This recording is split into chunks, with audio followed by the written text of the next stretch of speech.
doodshuil roept. Dan begint het echt donker te worden.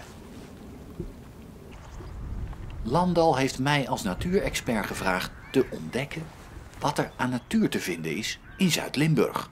Het is een heerlijke aprilochtend. Nog een beetje fris. Groen aan de bomen. Hier op Hoogvaals.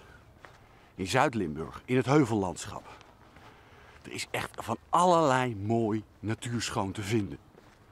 Je moet het alleen even weten te vinden.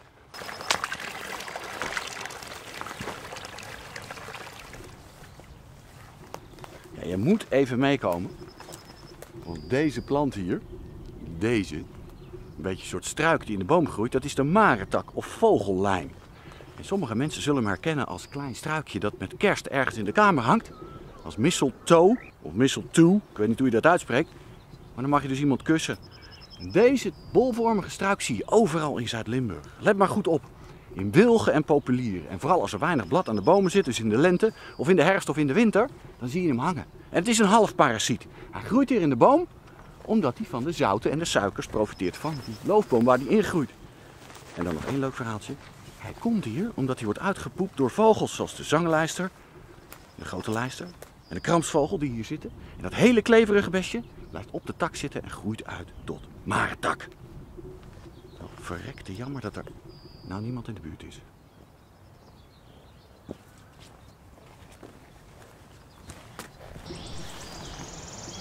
Hoor je hem? Dat is het geluid van de fluiter. De fluiter is nu actief. Zo vroeg in het voorjaar, tot begin mei, zit hij in de loofbossen van Zuid-Limburg, boven op de heuvels. Een bladgroen, fris groen vogeltje dat fantastisch past in dit hele mooie lichtgroene decor van de hellingbossen van Zuid-Limburg.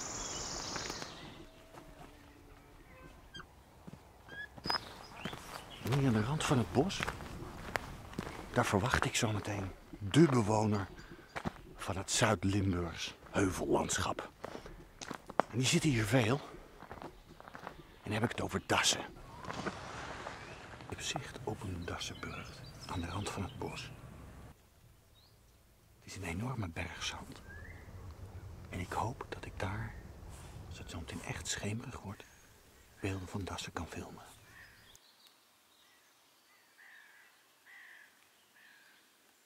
Je moet nu heel stil zijn.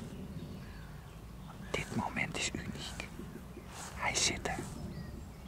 En ook al zo vroeg op de avond. Het is een volwassen das. En je ziet dat hij eventjes naar buiten komt. Vaak om even te testen of alles veilig is. Dan hoop ik dat hij mij niet geroken heeft. Want dan zie ik hem niet meer.